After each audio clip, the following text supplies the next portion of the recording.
Your teenage kid just asked Alexa to settle an argument about a TikTok algorithm while you're trying to write a memo about why every street in your community can't be resurfaced simultaneously.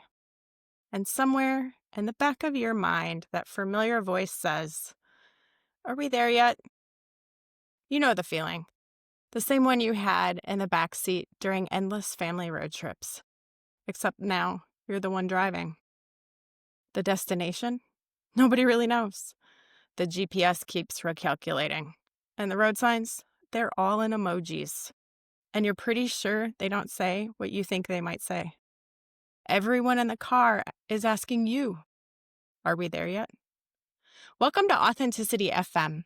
I'm Corri Spiegel, joined by my co-hosts and friends, Mike Sable and Phil Corrali. If that scenario sounds familiar, congratulations. You're living through what Neil Howe has coined the fourth turning. Here's the thing. We've been asking, are we there yet? Our entire lives. Waiting for things to calm down. Waiting for our place in the world to make sense. Waiting for everything to stop changing so fast. Now, we're waiting for democracy to stop having a complete meltdown. But here's the plot twist. Turns out we aren't passengers this time. We're behind the wheel now. Not because anyone chose us for the job, but because we're the ones positioned right here, right now. Old enough to have the keys and young enough to try to figure out the malfunctioning GPS, while everyone else argues about the route. So buckle up. Today, we're talking about what it means to lead when history itself is having a nervous breakdown, and why our careers spent navigating constant change might actually be the perfect preparation for a job nobody particularly wants, but somehow landed in our laps anyway. Stay tuned as we try to answer the question, are we there yet? And more importantly, why we are suddenly the ones responsible for figuring out where there even is.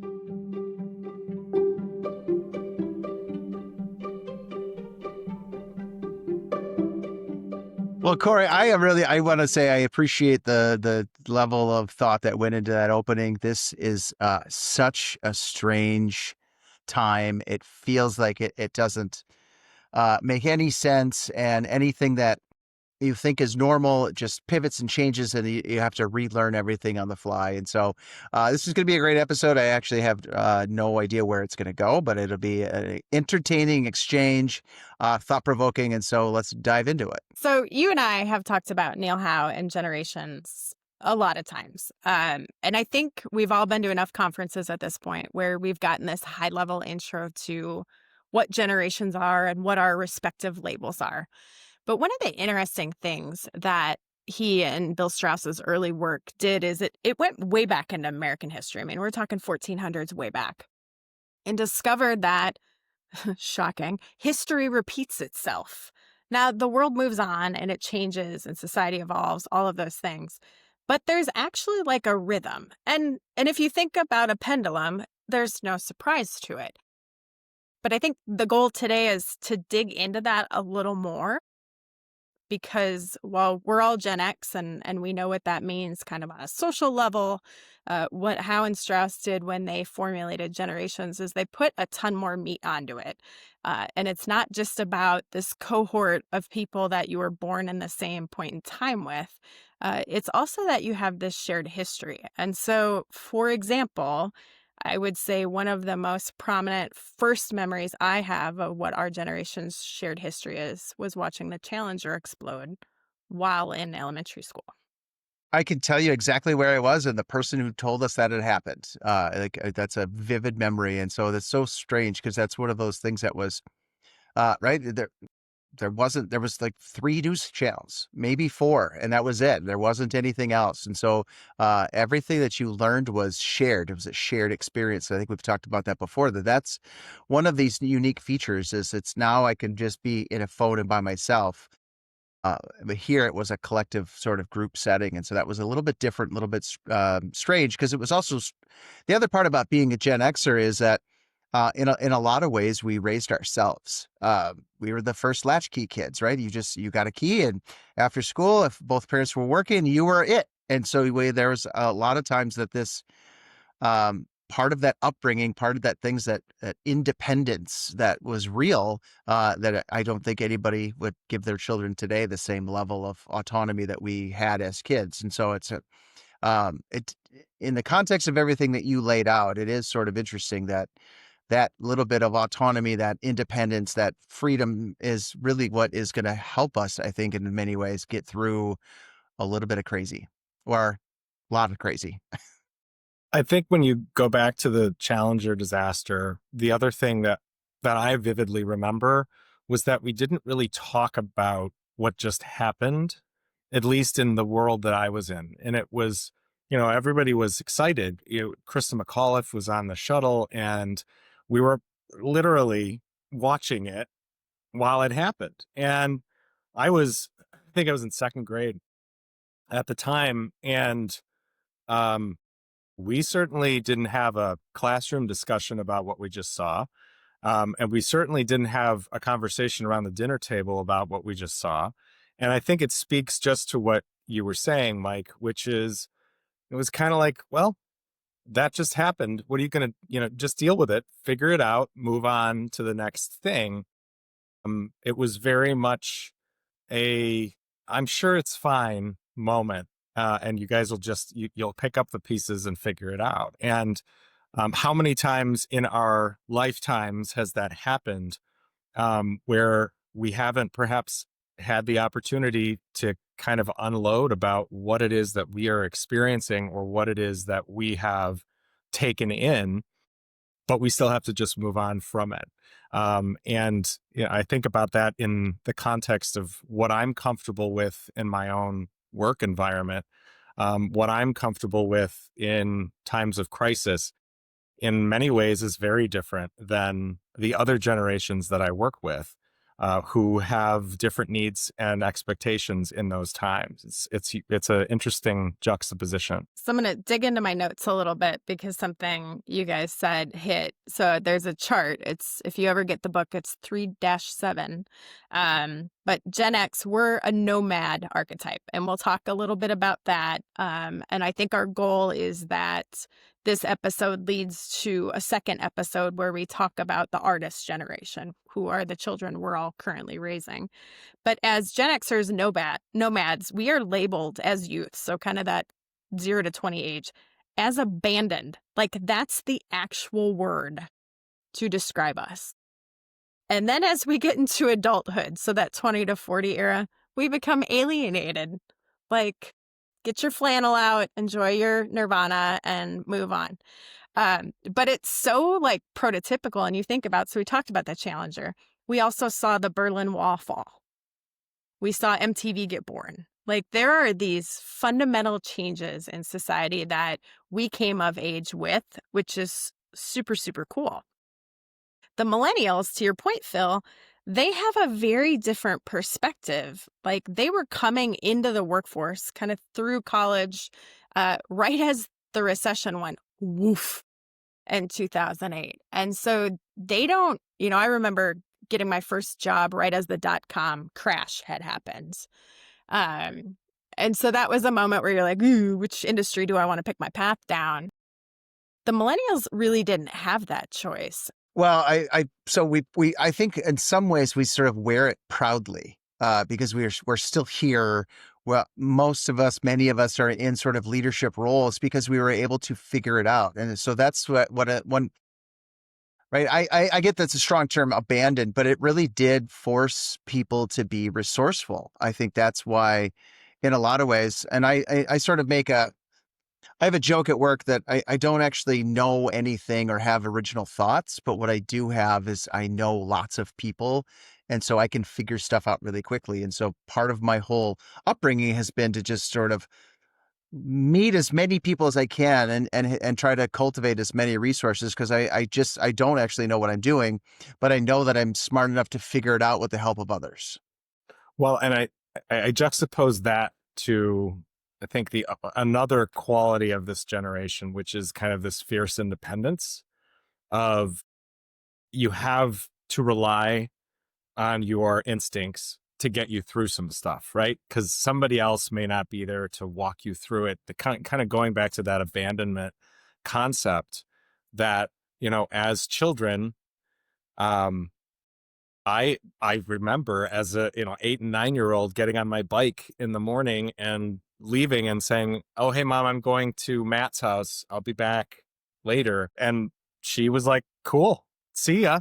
And how I can't even contemplate that with my own children in this environment. And yes, the world has changed a bit and it's scarier than it was then, but it was scary back then too.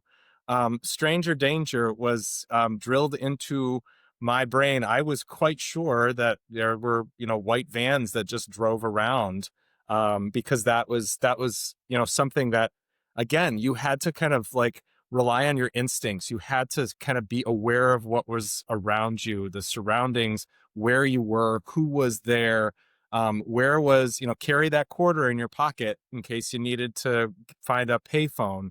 Though it was, and the latchkey kid kind of mindset that went along with all of that. You're going to get home and you're going to be fine and for a couple hours, and mom and dad will be home later. So that carries forward, and it's carried forward, I think, as we approach our work in some ways, where it's like, I'm just gonna do it. Right. I'm just gonna take that, and whether it's a community wide issue, whether it's a small scale little thing that really doesn't warrant our attention, we're gonna take it. And it's really kind of a fight back to not sometimes, because you need somebody else to kind of step into those roles, so you're not doing it all the time. But I think back to those times, and also, why are we raising our hands when people are asking for volunteers? I don't know. I have always just kind of done that, and yet I see lots of people who are like, "Oh, thank good. I'm glad you're doing it because I don't want to." Where does that come from? Also, right? Where does that kind of willingness to step in and try to come up with a solution come from? So it's fascinating, some of the things you just said. So I have a couple notes from the book, and as we go through this, I want to introduce the second book, because they will have an intersection that is both interesting and terrifying when we get there. But with every generational cycle, so every kind of turning, so to speak, is 80 to 100 years. And it starts with a high, which is preceded by a crisis. And we'll get to the fact that we are like knee deep, probably waist deep at this point, into a crisis era. And then there's an awakening, and we were born during the awakening, right? And so that kind of cycle is a cultural revolution against conformity, which, if you think about the era of the 60s to the 80s, that's exactly what it was, where they questioned institutions, right? Big bad government started in that area. We came of age, became adults, entered higher education, and ultimately the workforce during the unraveling phase. So peak individualization. That's exactly where that comes from, right? And so this pendulum just constantly swings back and forth. That era is when institutions started to weaken, not where they are now. And the culture wars were really evident. And because media had become what it was during that era, I think it was a lot louder than maybe it had been in previous eras, because it was so accessible. And so as we head into 2008, and Howe and Strauss, they demarked kind of the generations a little differently than what we see in a lot of modern demographers right now. And I think that's more marketing than maybe actual historical structure. But we are in the crisis generation, or the crisis era, and it started in 2008. The good news is it started in 2008, so we're like well through it. The bad news is we're not there yet. And every crisis era is marked by the big thing that ends the crisis, because you have to end it, right? Think of from bad comes good. To start the high era, something bad has to happen. And so in their line of history and work, we're in that late 20s into 2030 era of when the crisis kind of segment ends. So It's not been fun, and it's definitely not over yet, but I think the more exciting part is the rebuilding comes on the other side. Well, I want to talk a little bit about how what you just said, Corey, makes me feel. For the last, I don't know, month or so, I think about just the reality of my work life and other aspects of the things that I am focused on, and how the relentlessness of it has, for the first time in a while, really kind of felt heavy. I mean, to the point at which where I am spent, wiped at the end of the day. And I remember that vividly during the pandemic, the early parts of the pandemic, particularly where we were all kind of walking around in the dark trying to find a light switch. And what that led me to do last Friday, a little more than a week ago, was I posted something on LinkedIn about how freaking tired I was at the end of what was a 7-day period of just kind of nonstop relentlessness. And I said it was, it was a lot, right? It was a moment where my brain hurt at the end of the week because I had to use it so much. What struck me was that I felt like I needed to say that out loud because I also felt like I I could still keep doing it, right? I could still come back to it, that there was still resilience, but I had to give light to what I was kind of experiencing. It has been one of those moments where I was grateful for a moment of like real in my space, because it generated a ton of response from folks who are feeling the same way, right? We are in a zone right now where, even putting aside the nationwide stuff that's going on, we're seeing kind of the relentlessness of need in our communities, kind of the hyper reaction to outrage before anything else. Like, this happened, so I'm outraged. And how we're responding to that in our, with our communities, with our teams, the fact that people are burning out, the fact that people are getting to a place, the number of people I've seen lately who are switching career paths has blown my mind. And I think when we talk about just where we're living in this moment in time, in this particular turning, it's a really difficult space that is really wearing on people. And so, our generation, as we've been talking about for the last, for this morning's discussion, is kind of like, yeah, okay, we're gonna pull through. We're the ones who are gonna help guide through this. Um, I guess the question is, do we have the ability to do it if it continues to be so relentless? If it continues to be so tiring, are we going to stick it out? Right? Are we gonna keep at it? Well, the short answer is I don't know that we have a choice. There's a couple of things that you said I thought were pretty interesting. Like, so the exhaustion piece is real, right? I mean, I think everybody's busy, everybody's got too much, everybody's getting spread really thin. And I could say for me, so when that happens, right, I get exhausted and it leads to exasperation, and I'm just like, I can't do one more thing. And so, right, you just want some of the things to go away. Uh, we could take lots of them, and right, and as taking care of older parents, taking care of kids, doing a job, managing organizations, volunteering for other things, it can feel like a lot. And so sometimes you just reach that point. It's like a cry for help of just like, just take off one thing and then I'll be okay. And Corey, to your point, right, it actually doesn't happen.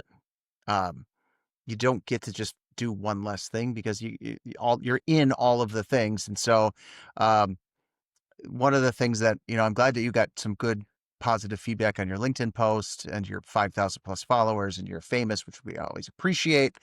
But like that So I say that not even mocking you a little bit, because I'm really, I mean, it's a real accomplishment and you should be proud of it. But you are giving space, and you're creating a platform and a system for people to join you in that experience. And I can't discount like how powerful that is, because part of these fractured institutions is we haven't replaced failed systems. And that, I think, is the job. And the hard part is like the new system isn't built yet. So we don't have like the next thing. Um, and so we're in this weird abandoned limbo sort of phase, right?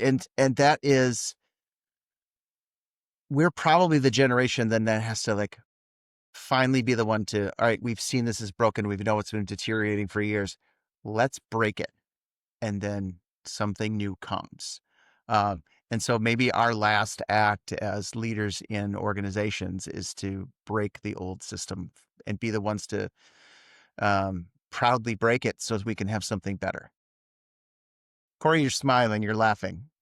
Well, yeah. You always like provoke these crazy thoughts in my head. So, I always talked about liking to break things and not shying away from that, even though it was legit never popular. So as I wrote out my notes for this, I wrote out kind of generational roles. And the boomers are the boomers. They're still in the workforce to some extent. They're still in politics, and I will just leave that softball for another day. But from a generational role standpoint, Gen X, and this is what the note says, pragmatic crisis managers bridging old and new. And so I feel like in many ways, Gen X is duct tape, WD-40, some string, maybe a rubber band, paperclip. Like, we're pretty crafty. And that really is our role. And part of the craftiness, and Phil, this is why I love what you do on LinkedIn so much, is it is truly authentic. And I think for the first time, we're all getting to the space of saying, I'm not okay. Like, life is hard. I'm not okay. And saying it out loud and saying it to an audience where everyone else goes, you know what? Me neither. Right. And so not only is it permissive to let other people know that it's one, okay to say, and two, to not hide from it. But then, much like our childhoods, like, you're not just going home to dinner and being like, no, nothing big happened today. No. And that's a big part of how we're going to raise the generation we're raising is now, are we overcorrecting? Probably. But the millennials are the sweet spot. And thank God they're a big generation because we need them. But they're going to be the institution builders. Now, because they believed in institutions as they came of age, they're like, okay, this isn't great, but we can fix it. They're going to have to shift from that mindset of we can fix it to, no, we're going to build what's better. And that's, I think, going to be the challenge and the greatest opportunity for Gen X to be like, no, let's work together duct tape's not going to fix this. It's just not.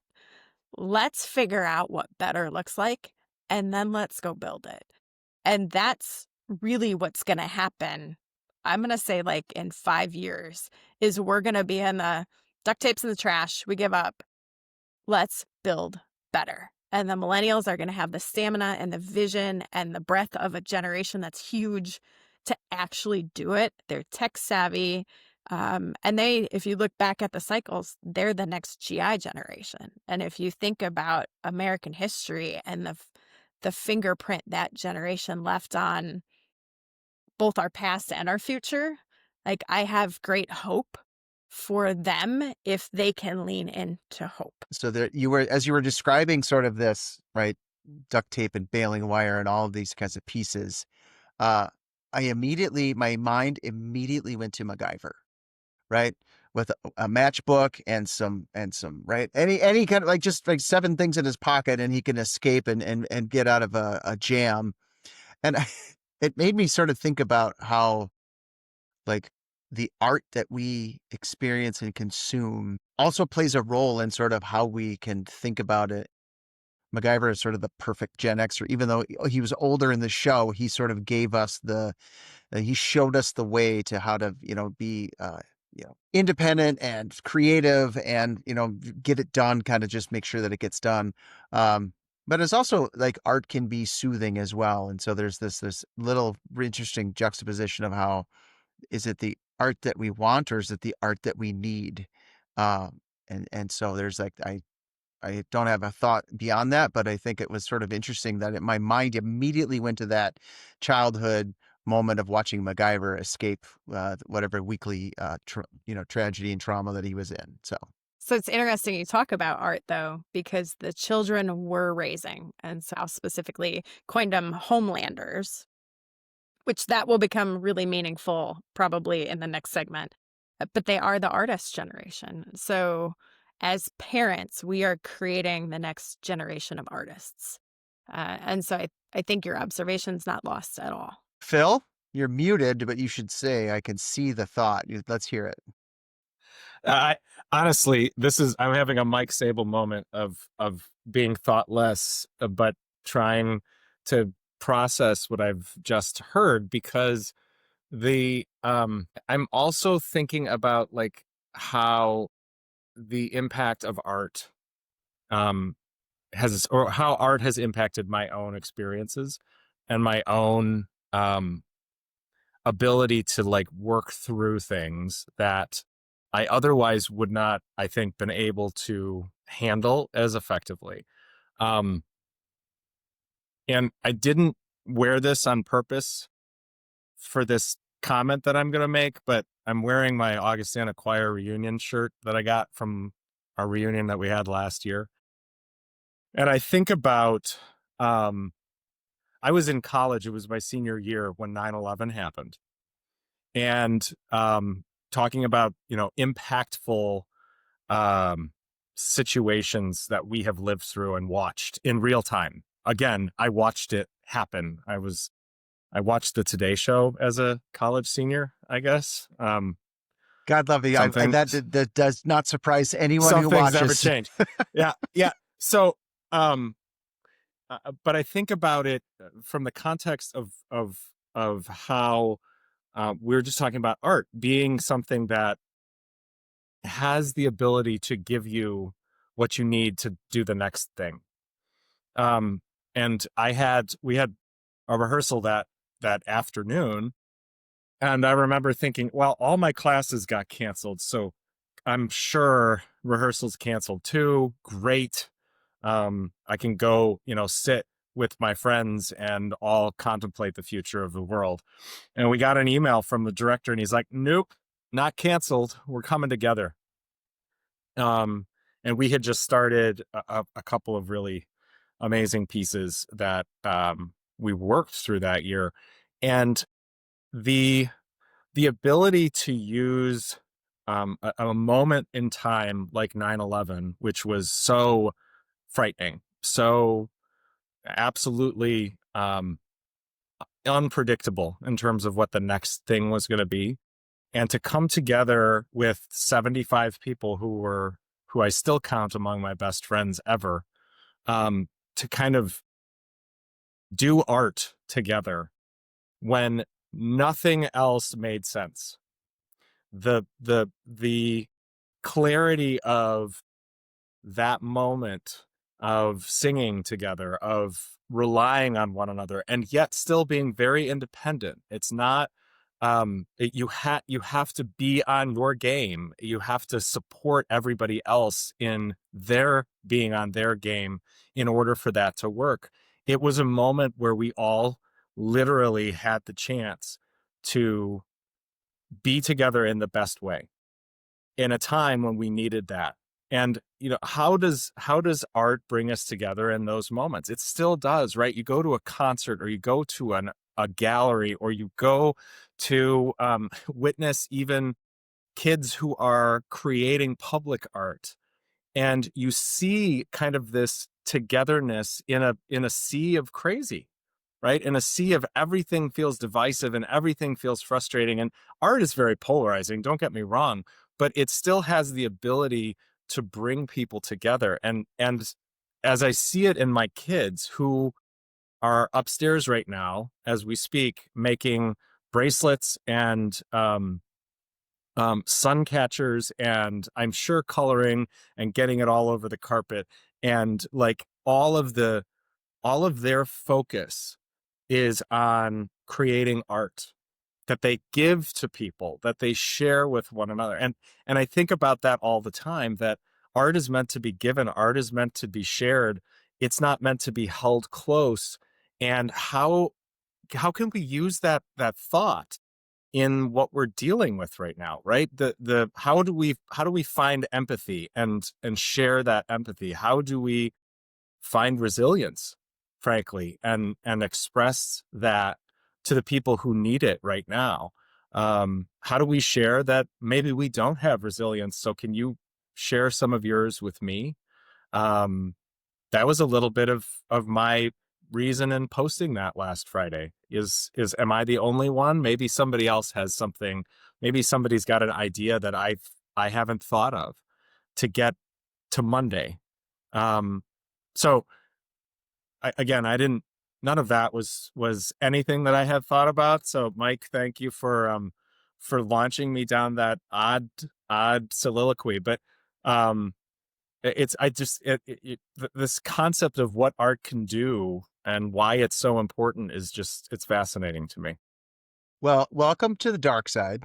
It's amazing. It's right. So this is the interesting contrast. So if you've listened to the podcast, you know I don't do any show prep. I don't have printed notes. I don't have digital notes. But today I have a pen and I have an envelope in case I wanted to take notes. And so I was able to channel my inner Phil Corrali. So somehow, like between the two of us, right, we're influencing each other, maybe in a good way, maybe in a bad way. But I feel like this is a win that I actually have a little bit of stuff. So there you go. Oddly, I didn't print a run of show either. So the fact that you have paper, I have paper, but it's not the run of show, which is what I usually have. Yeah. I am slowly becoming you. I'm not sure how I feel about it, but here we are. So Corri just got very nervous because now she has two of us to manage. No, it's literally, I'm driving the station wagon and I'm hearing, "Are we there yet?" from both of you, right? Like the license plate game is no longer fun.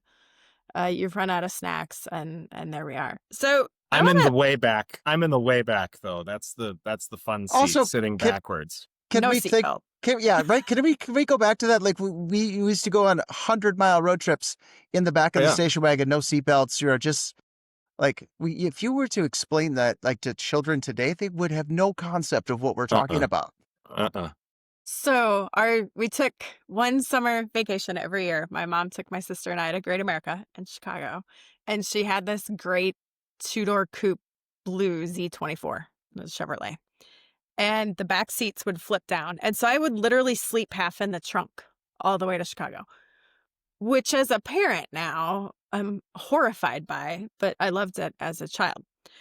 And so along that note, Phil, as you were talking about 9/11, it reminded me of flying before 9/11 and after, and having those conversations with my son about, and this is really before TSA pre-check and all that stuff. Like, why do I have to take my shoes off? Why do I have to take my technology out of the bag, right? Like, and being able to explain, no, you used to like be able to go greet your guests up at the gate. Like, it was an entirely different world back then. And I think our kids are going to have those same conversations with their kids around technology, around transportation. I was talking with my mom the other day about, so she still watches like the 4 o'clock, 5 o'clock news, whatever, right? On the local stations. And I'm like, Mom, in your lifetime, that will cease to exist. Like the idea of having a channel will be gone. My child doesn't know how to use the channel changer in the way that we learned how with cable. Those channels will cease to exist. And I think, without getting into the politics of it, I think we're seeing that disruption and the disband of the institutions literally happen in front of our eyes right now. And the rebuilding of new things. Mike, you and I were talking yesterday about somebody's already built the business model, like proof of concept's already there. And so I think you're going to see the artists, the creatives of all kinds. The comedians are probably going to lead this one because of what's been happening, but they're going to be followed by the musicians and the painters. And, there's been a lot of coverage lately about how the younger generations are doing grandma hobbies. Like they're literally called, like they're knitting and they're doing needlepoint and baking, which brings me joy. But all of these like simpler time things are what the kids are leaning into. But I think they're going to infuse this fun bit of technology to it where they're going to teach everybody else, or they're going to share their ideas. And so they're going to do the old thing. They're going to bring it back. Everything comes back around, but they're going to share it using the technology that they have at their fingertips, which I think is going to be really fascinating to watch. So I'm not going to talk about the business model today that you and I talked about, but we will eventually bring it up because I think it was one of the most insightful things I have heard in a very long time, and so stay tuned for a future episode. Once we get enough courage to say it out loud, we will share it. So as folks know, I'm a big yogi. I'm a yoga teacher, and the whole this is serendipitous of the moment, but the entire premise of our class today was around grounding and the root chakra. And right, sometimes you go to class and you listen, and sometimes it absorbs into you. But this um, grandma hobbies, these things around baking and making things and crafts, is touching. It's tactile. It's grounding. One of the things that I'm going to go do later today, just because it's important to do, is to get outside and put your feet in the grass and to feel the ground. As when everything around you feels like spiraling and it's unraveling and it's right, it's too much.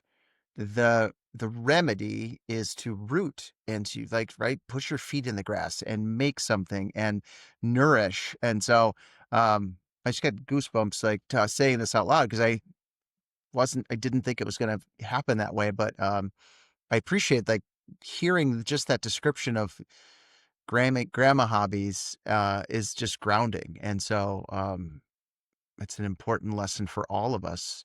And it was timely today. So this is why we don't prepare. This is why it's so great, because it's like you have these epiphanies and then hopefully you get to share them.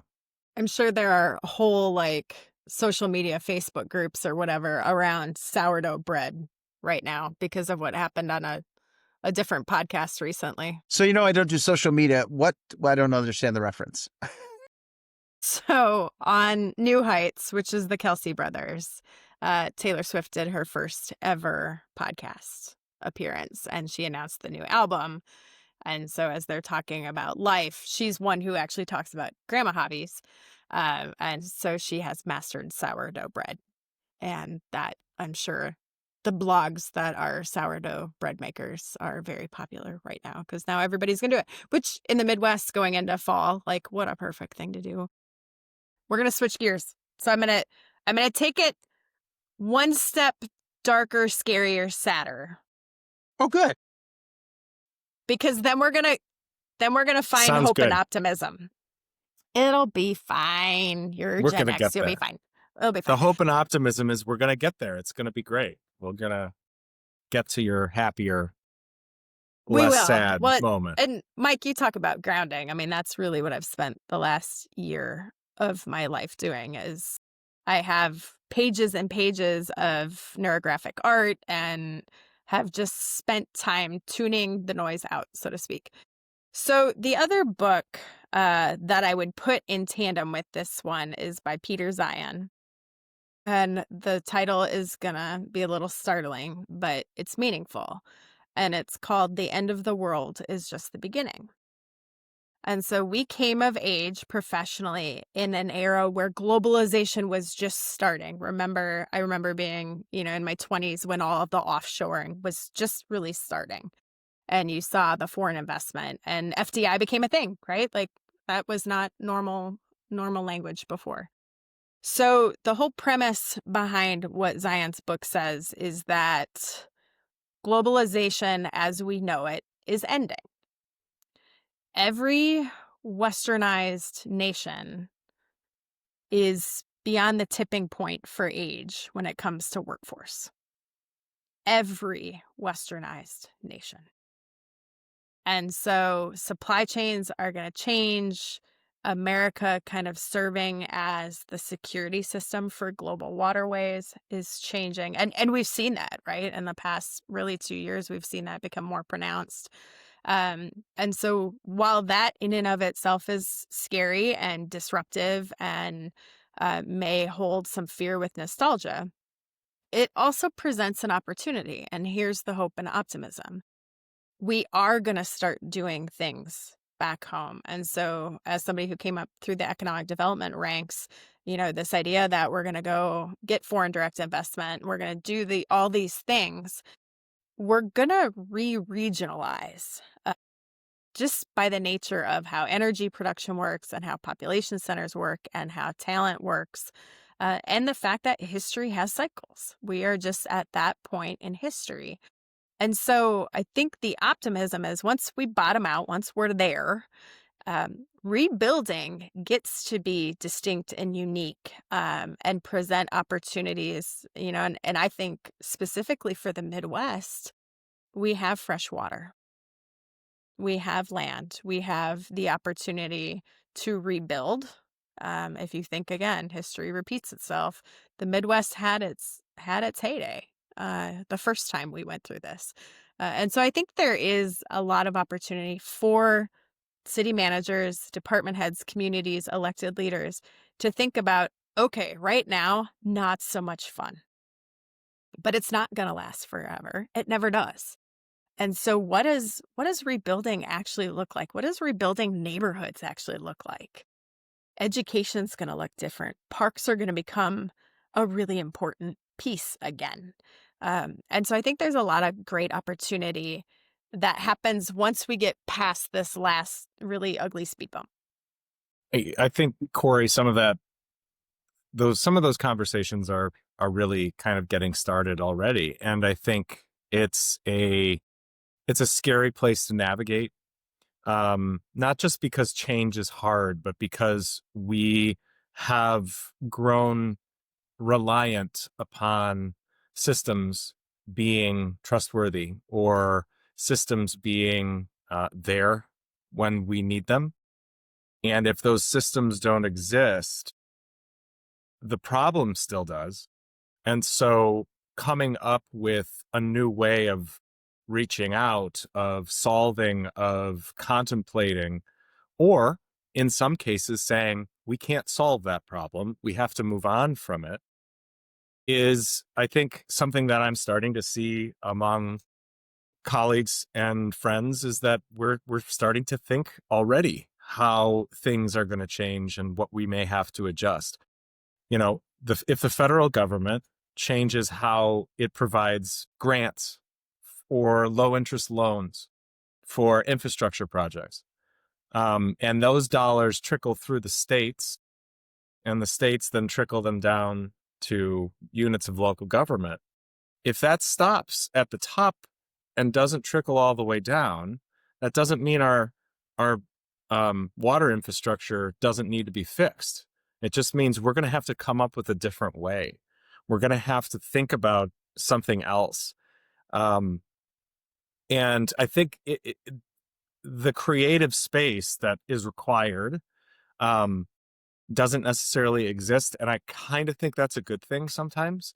When we have too much time, we spend too much time, right? And it's like lost years and lost hours, and where we sit around and we're like, oh, I got to think through this, and I got to look and vision it out, and what are the pros and the cons that if we try this, and so we talk ourselves out of it. I think what we're getting to, kind of what you're talking a little bit about, Corri, is that we're going to come to a crisis point where we won't have the benefit of time, but we will have the benefit of creativity, and we will have the benefit of resilience in pushing through something that needs to get done because it has to. not because we think about it, not because we're dreaming about it, not because the problem is one that we've known of for years and generations, but because we have no choices and it has to come. And I think that's both exciting and terrifying, as we kind of look down the road. So there's a bunch of things that you said that I want to react to. The first one is I used to work for a city, and we had, kind of the traditional department head leadership team meetings, and we'd have this like laundry list of challenges, of problems, and there isn't enough hours in the day. There aren't enough hours in the day to actually tackle all of them. And one of our great Fire Chief Ken Perlman would always say, "Well, that's okay. We're just currently ignoring this problem." Like, it is okay to say, yes, we know it's a problem, but we don't have the capacity or the resources or the time to fix it. But saying out loud, well, right, we're just currently ignoring this problem is an okay thing to say. We sort of made it kind of a running joke, but you're right. It was interesting the way you kind of phrased that about the problems aren't going to go away. The traditional systems and mechanisms that we would normally address it don't exist. And so I'm going to try to link back to something we talked about earlier, sort of making fun of myself, but which is the power of the relationship and the network is the thing that's going to actually help us figure out what the next answer is. I know I'm not going to have an answer, but I can convene a really smart group of people to think about it. In a lot of ways, that's what this podcast does. Right, this is a pretty heavy topic. It's pretty intellectual. It can be like fear-inducing, but there is courage in having people with you in solving it. And so actually, I wrote the words fear and courage on my note card, so I'm now officially done for the day. But um, part of this um, shift in how we think about it and how we sort of um, make something new is to build a group of people with some courage to go decide to do something different. And in my own organization, my team hates when I say this, but I was like, we're just going to do something differently because we decided to. And that empowers people to say, oh, okay, let's do that. And like, it's that a little bit of right, cultivating and empowering people to do great work, to be different. Um, so I don't have the answer to this, but I do think I think part of the answer lies with uh, people and finding your cohort, finding your network, strengthening that, um, and then being open and curious to what is the potential. Because you're right. I don't know what's going to happen at the federal government over the next 10 years, but I'm pretty sure it's going to be worse. So, buckle up. So, as you were saying that, I got this back to the MacGyver vision. For a generation that has made its way through more than halfway of life, that's just the reality it is, with duct tape and WD-40 and a few other tricks, why is it so hard to let go? Because at the end of the day, the so what of all of it is we have to let go of the way it's always been. And the faster we willingly let go and say, going back to how it was, we cannot like what's happening now. But going back to what was isn't a win either. And so how do we get comfortable with saying, not looking in the rear view anymore, learned a lot, got to move forward, and I have no idea what that's going to look like? I think it's I have on small scales, sometimes I'm having these conversations with folks and I'm like, I don't understand why you like this thing so much, because it really drives you crazy and it doesn't make anybody's life better and it's actually hard. And all of those things put together should convince you very clearly that you should stop doing it. And yet you double down. And I think there's this commitment to safety in something that you know.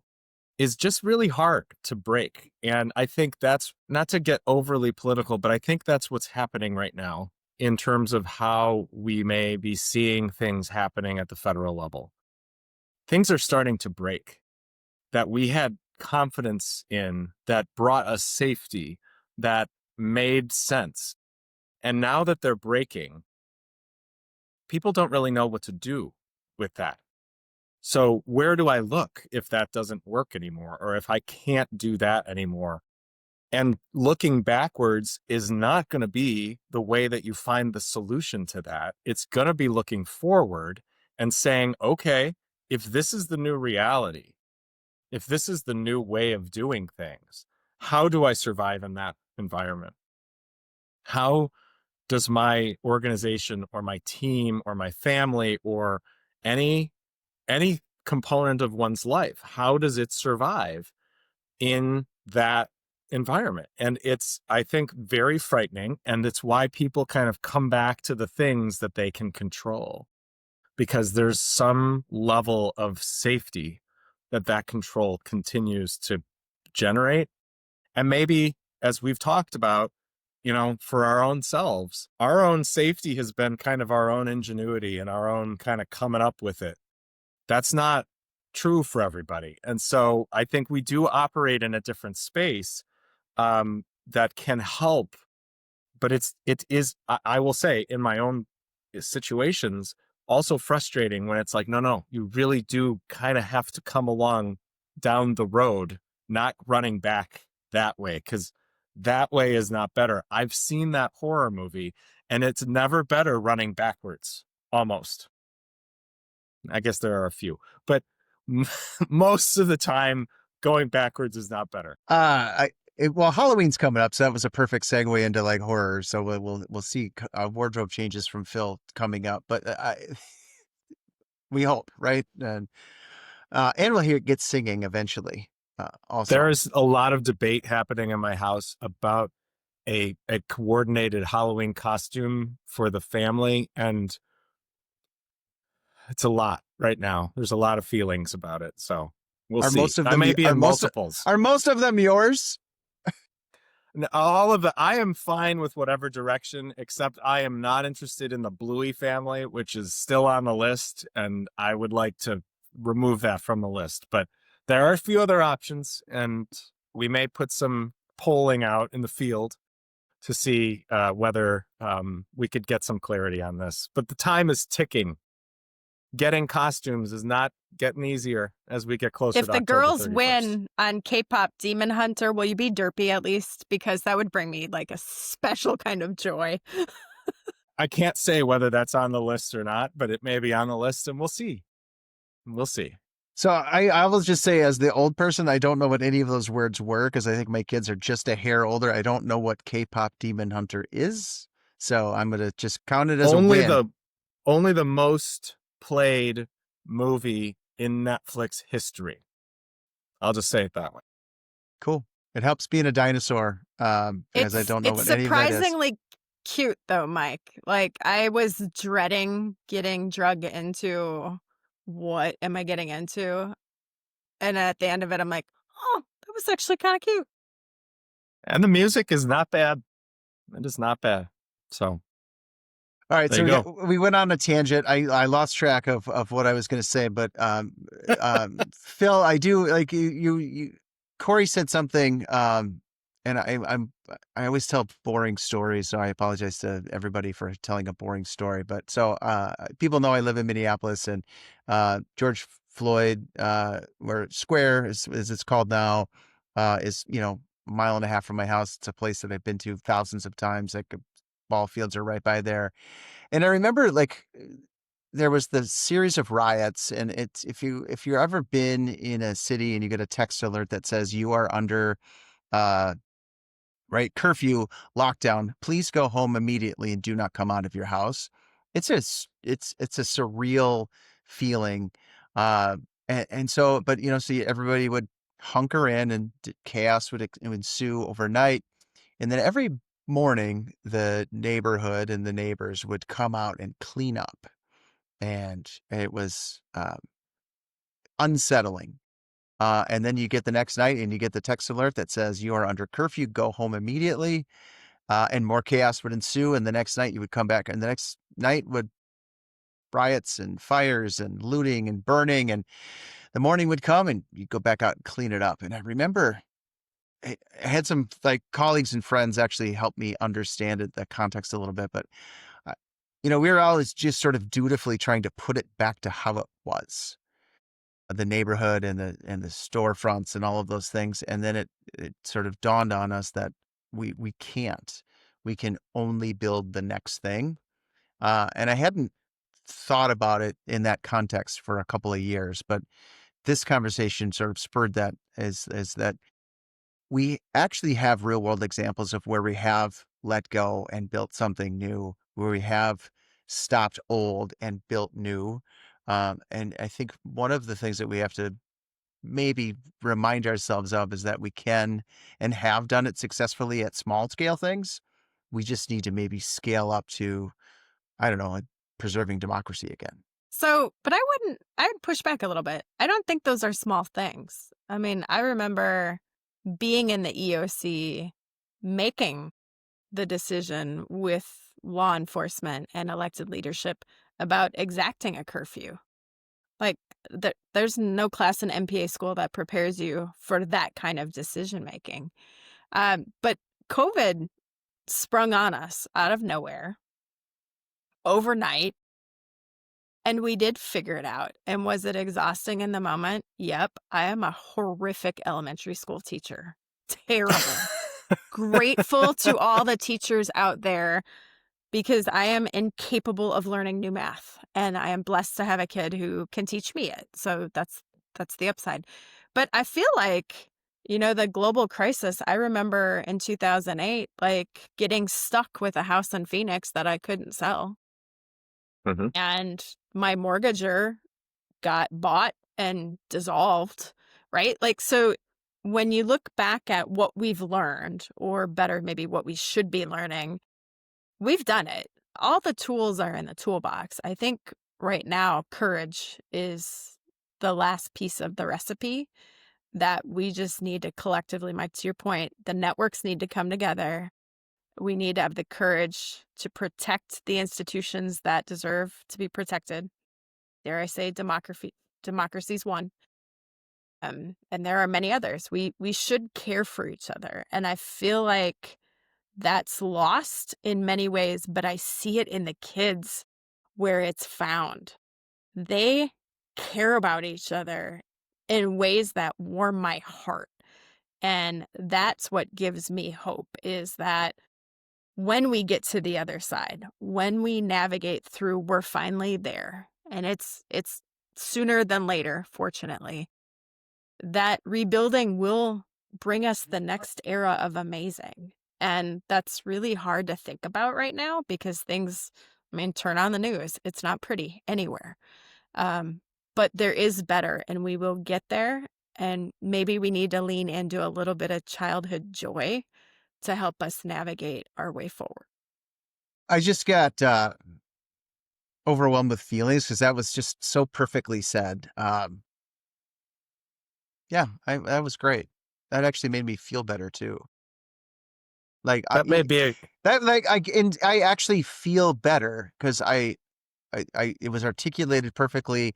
It aligns with how I see my own kids behave with their friends, and um, as you guys know, there's a lot of trauma in my world right now, and so I have seen firsthand what that power of caring about others means in the lives of everybody around us. And so, yeah, that was great. And so thank you for giving voice to that thing that was so real. here, here. Can't say it better than both of you just said it.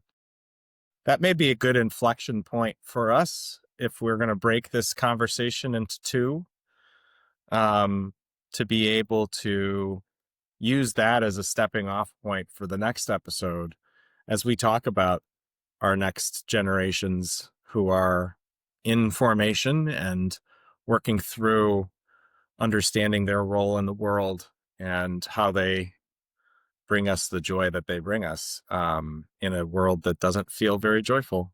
anymore. I'm going to channel our inner Victor Cardness collectively. Uh, if this is interesting and you like what we're doing, please let us know. Right, give us some feedback. Give us some topics to talk about.